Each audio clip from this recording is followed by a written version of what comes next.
यदि कोई बाहर वृंदावन धाम के बाहर रह रहा है अन्य प्रदेशों में, और उसके हृदय में बात है कि हम बहुत समय तक वृंदावन वास तो नहीं कर पाएंगे, ऐसा हम माया से जकड़े हुए हैं, तो हमें जो वृंदावन वासी को लाभ मिलेगा वो हमें कैसे मिले? क्योंकि हमारा फिर तो जीवन व्यस्त हो जाएगा, हमें अखंड वृंदावन वास तो मिलने वाला नहीं, क्योंकि हम इतने मोह में फंसे हुए हैं, इतना हम संसार में सत्यत्व बुद्धि किए हुए हैं, घर परिवार में इतना महत्व बुद्धि किए हुए हैं कि हम वैराग्य करके वृंदावन धाम में अखंड वास करें, इतनी तो हमें सामर्थ्य दिख नहीं रही। तो हम क्या करें? बोले ददत किंचित वृंदावन तनुभृते, जो वृंदावन में शरीरधारी है, जो भी जीव है, यदि वृंदावन में उनकी थोड़ी सी भी सेवा आप करने को पा जाए तो सर्व भगवत विभूतेर भागीसो भवति जगताम तद्भृति परः। कितनी अद्भुत बात कह रहे श्रीपाद प्रबोधानंद जी। ये वृंदावन के जो पक्षी हैं, वृंदावन की ये जो गाय पशु आदि, ये जो वृंदावन के बंदर आदि, यहाँ के जो ब्रजवासी जन, यहाँ जो वास करने वाले संत महात्मा, जो भी गृहस्थी जन जो भी है, यदि कहीं यहाँ किसी की भी आपके द्वारा धन अन्न वस्त्र वास आदि की सेवा बन जाए आपसे,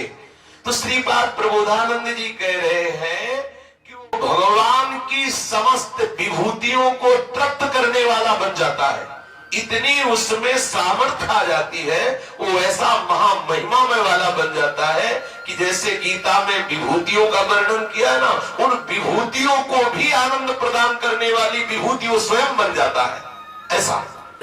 वो महाविभूति स्वरूप हो जाता है जो वृंदावन वासियों की सेवा करता है। यद्यपि वो वृंदावन वास नहीं कर पा रहा, अखंड वृंदावन वास नहीं कर पा रहा, पर वृंदावन के पक्षियों को, वृंदावन के पशुओं को, वृंदावन के बंदरों को, वृंदावन के जो ब्रजवासी जन है, जो गृहस्थी जन आके रहे, मानो ऐसे गृहस्थी जन है कि भगवत चर्चा सुनकर भगवत प्रेम के लिए लालायित होकर श्रीधाम वृंदावन वास कर रहे हैं, और उनके पास सम्यक व्यवस्थाएं नहीं है। आपको भगवान ने यदि धन दिया है और आप ये लाभ लेना चाहते हैं वृंदावन वास का, तो चाहे वो गृहस्थ हो चाहे विरक्त, इस भूमि में वास करने वाले के लिए ये मर्यादा नहीं कि विरक्त की ही सेवा करनी चाहिए। यहाँ वनवासी है सब, कोई भी हो, स्त्री हो, पुरुष हो, गृहस्थ हो, विरक्त हो, वो सब वनवासी है। इस वन में वास करने वाले हर वनवासी की सेवा का फल एक ही होगा, चाहे वो गृहस्थी की सेवा करे, चाहे वो बंदर की सेवा करे, चाहे वो विरक्ति की सेवा करे, चाहे गाय की सेवा करे, चाहे किसी की भी, वो वृंदावन वासी है। इस बात की बात यहाँ है,